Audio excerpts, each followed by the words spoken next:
नमस्कार दोस्तों, आज की इस वीडियो में हम बात करेंगे पीएम किसान सम्मान निधि योजना के बारे में। जैसे कि आपको पता होगा कि पीएम किसान में अभी केवाईसी हो रहा है और सभी किसान का केवाईसी करना अनिवार्य है, तो उसी के बारे में हम पूरे डिटेल में बताएंगे। अगर आप एक सीएससी बीएलई है और केवाईसी कर रहे होंगे तो आपको पता होगा कि केवाईसी करने में बहुत सारे एरर आ रहे हैं, बहुत सारे प्रॉब्लम हो रहे हैं।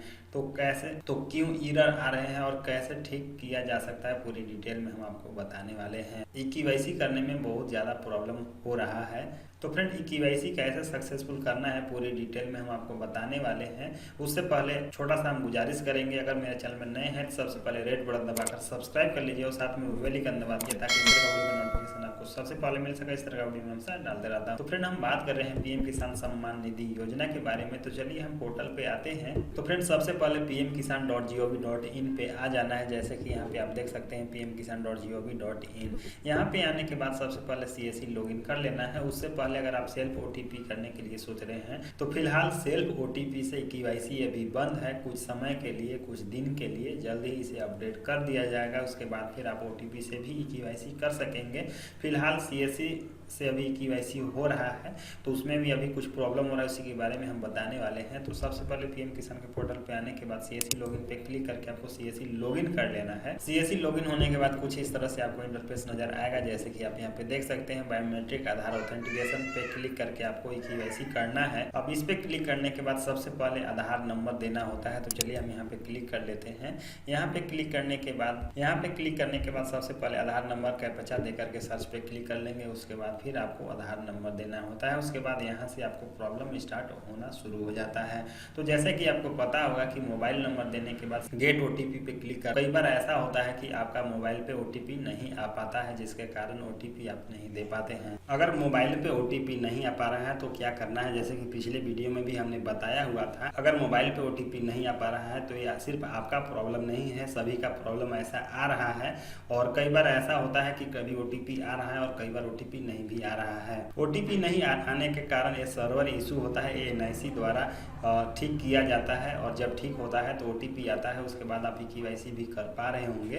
तो नेक्स्ट स्टेप में जब आगे आ जाते हैं उसके बाद कई बार होता है कि बायोमेट्रिक जब आप देते हैं उसके बाद फिर एरर आता है, वहाँ भी कई बार सक्सेसफुल हो जाता है और कई बार एरर हो जाता है। तो यहाँ पे पीएम किसान के पोर्टल में जो है अभी बहुत सारे एरर आ रहे हैं। जैसे कि आपको पता होगा कि अभी सिर्फ सीएससी से केवाईसी हो रहा है, तो एक साथ सभी बीएलई काम कर रहे हैं, जिसके कारण ज़्यादा ट्रैफिक होने के कारण जो है सर्वर से एरर आ रहा है। और कभी कभी कम ट्रैफिक होने के कारण केवाईसी भी सक्सेसफुल हो जा रहा है।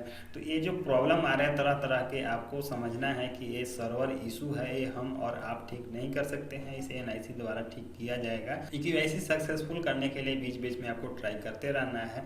जब सर्वर सही रहेगा आपका केवाईसी सक्सेसफुल 110% हो जाएगा। जैसे कि आपको पता होगा कि बीच में अगर जब आप ट्राई कर रहे होंगे तो कुछ किसान का केवाईसी भी सक्सेसफुल हो जाता होगा, उसके बाद फिर 2-3 अगर आप करते होंगे तो फिर से एरर आना शुरू हो जाता होगा।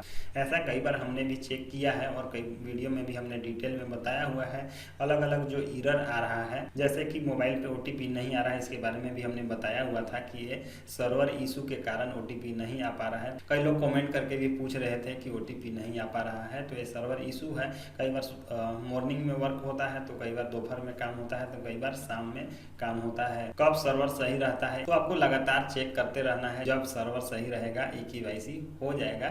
और उसके बाद डिवाइस सेटिंग के लिए भी हमने वीडियो में बताया हुआ है। मॉर्फो डिवाइस, मंत्रा डिवाइस, स्टैटिक डिवाइस, सभी डिवाइस के बारे में हमने सेटिंग्स बताया हुआ है। अगर आपका डिवाइस का लाइट नहीं जल पा रहा है तो कैसे लाइट जलाना है, कैसे सेटिंग करना है, उसके लिए भी हमने अलग अलग वीडियो में बताया हुआ है। और अगर आपका डिवाइस का लाइट जल रहा है और उसके बाद फिर केवाईसी नहीं हो पा रहा है तो आपको ट्राई करते रहना है, आपका केवाईसी 110% सक्सेसफुल होगा। और यहाँ पे सर्वर अगर इशू है तो कुछ समय बाद अगर आप केवाईसी करेंगे तो 110% केवाईसी हो जाएगा। काफी लोग परेशान हो रहे थे लाइट जलने के बाद भी केवाईसी नहीं हो पा रहा है, तो केवाईसी इसी कारण से नहीं हो पा रहा है कि ज्यादा ट्रैफिक होने के कारण एरर हो रहा है। जैसे कि आपको पता होगा कि ई श्रम कार्ड जब बना रहे होंगे तो हेवी ट्रैफिक का एरर आ रहा था, एक साथ ज्यादा ट्रैफिक होने के कारण कुछ एरर आता है। और अगर अभी ई श्रम कार्ड बनाएंगे तो एक बार में आपका ई श्रम कार्ड बन जाएगा। तो इसी तरह से पीएम किसान में अभी लगातार सभी बीएलई काम कर रहे हैं, ज़्यादा ट्रैफिक जा रहा है, इसके कारण सर्वर इशू आ रहा है।